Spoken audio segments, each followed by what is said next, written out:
আমার হইতেছিল তিনি কি আমার লেগে না করেছি আমি পারলাম না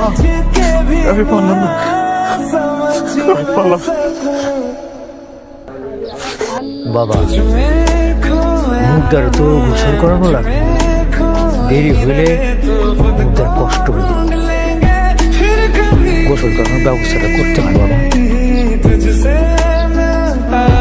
মানুষটা অনেক কষ্ট করে মারা গেছে যদি যাই না অথবা না যাই না কারো মনে কষ্ট দিয়ে থাকে তাই দয়া করে কম করে দিন আমি আপনাকেও সবার কথা মাইনা নিলাম এবার আপনারাও আমার একটা কথা মানেন দুলাল 1 বছরের মধ্যে আমার টাকা ফেরত দিব কিন্তু জায়গা জমি সয় সম্পত্তি তেমন কিছু না যা আছে তার দলিল পত্রগুলো আমার কাছে জমা দিবে টাকা ফেরত দিয়া দলিল পত্র নিয়ে ঠিক ঠিক আছে কি করবেন কিছু ভাবছেন 1 বছরে এতগুলো টাকা কেমনে আমি যেমনি হোক আমার বাপের ঋণ শোধ করে দিই আপনারা তো ভেঙে পড়লে হইব আপনার আরো শোধ করতে হবে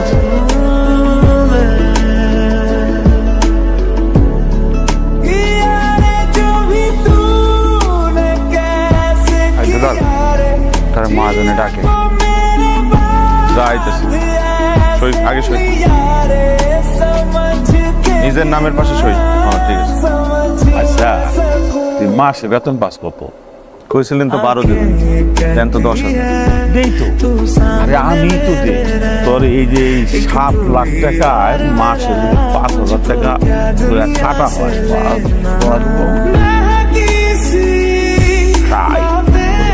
11 বছর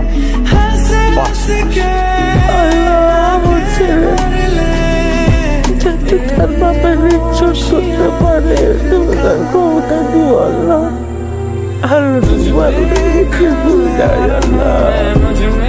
আল্লাহ তাআলা আস্তে আস্তে তোমার মনে সব ইচ্ছা পূরণ করে দিতেছে যে 1 লাখ টাকা আছে শব্দ বাদ পাচ্ছি দুলাল আপনার জন্য 1 লাখ টাকার ব্যবস্থা করছে আলহামদুলিল্লাহ গুনতে হবে এইভাবে টাকা দিলে তো আর কোনো সমস্যাই নাই 1 লাখ টাকা তো দিয়ে দিলাম বাকি 6 লাখও এইভাবে দিতে পারলেই ভালো তো চাচা আমার আব্বা তো হারা জীবন মানুষের জমি চাষ করে সংসার চালাইছে কেউ তো করতে পারবো না এই মানুষের 1 টাকা মাইরা খাইছে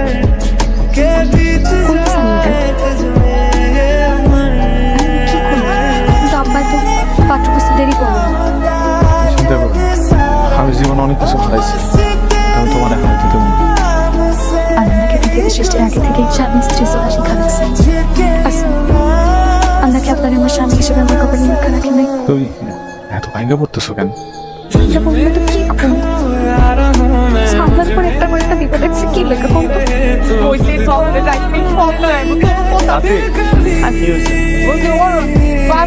বাজারে গেছে বাজার যাওয়ানোর জন্য চিল্লাইতেছে লোকে খারাপ করবো না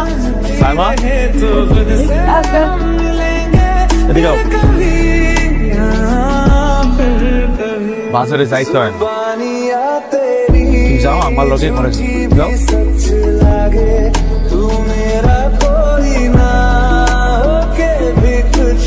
কিরে চাচা তুই সত্যি সত্যি তোর বিয়ে ঠিক করে নিতেছে দুলাল ভাই কি কয় জানে আব্বা আমার বিয়ের কথা ভাবতেছে কিন্তু কালকে সামনে পাত্রপক্ষ দেখতে আইব সেটা সে জানে তাহলে কি করবি তোরা কি ভাবছিস জানি না কিছুই ভাবছিস না কি চিন্তা করো আমার জীবনটা কেমন জানি শাবান আলমগীরের সিনেমার মতো একদম সিনেমায় গান থাকে গানের শুরুতে আলমগীর ভ্যান চালায় আর গান শেষ হইলে গাড়ি দিয়ে আমার জীবনটা যেরকম একটা গান নগদে বড় লোক হয়ে যেতাম। চাচার মরে গিয়ে আমার দলিলগুলো ফেরত আনতে। সাইমা আমার একমাত্র মেয়ে। ও তো দেখতে দেখতে বড় হয়ে গেছে মাশাআল্লাহ, বিয়া শাদীর যোগ্য হয়েছে। আমি চিন্তা করছি সাইমারে আমি দুলালের হাতে তুলে দেব। দুলালের সাথে আমার যে দেনা পাওনা আছে সে সবই মা। সাইমা আমার একমাত্র মেয়ে, আমার সয় সম্পত্তি সব তো ওই পাইব।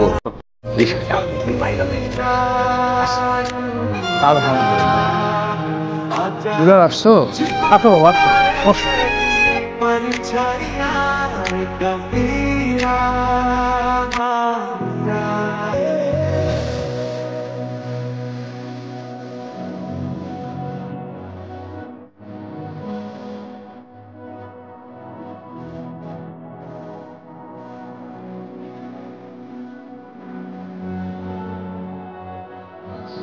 আমার বিয়ে করে আমি আমার বাপের ঋণ শোধ করবো। আরে মুখ আছে, এইটা তো তোমাদের পরিবারের জন্য একটা আশীর্বাদ। চোখ বন্ধ করে ফেলো।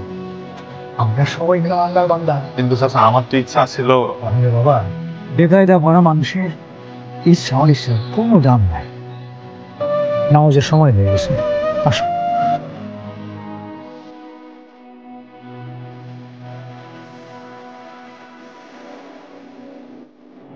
আসলে 8 লাখ ঠিক আছে, তাহলে ওই পুলিশ রবিবার দিন আইসা সকাল সকাল ব্যাংকে জমা দিয়ে দিস, ঠিক আছে? হিসাব করা আছে এখানে সব। আব্বা, আগামী শুক্রবার আমার বিয়ের তারিখ ঠিক করে নেব। কিছু তো বলেন, আপনার আল্লাহ দোহাই লাগে, কিছু তো বলেন। কইতেছি আমি টাকা সব পুরা ফানাইছি। সত্যি তুই টাকা জোগাড় করছেন? হ্যাঁ,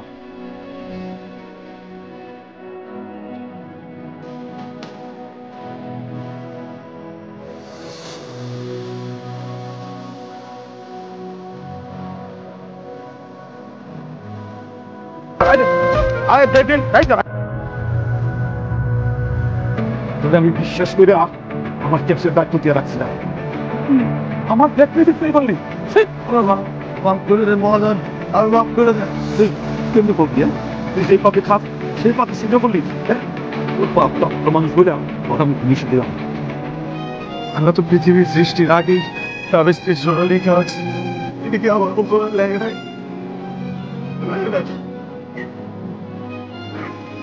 তিনি আমার গোসল লাগে না।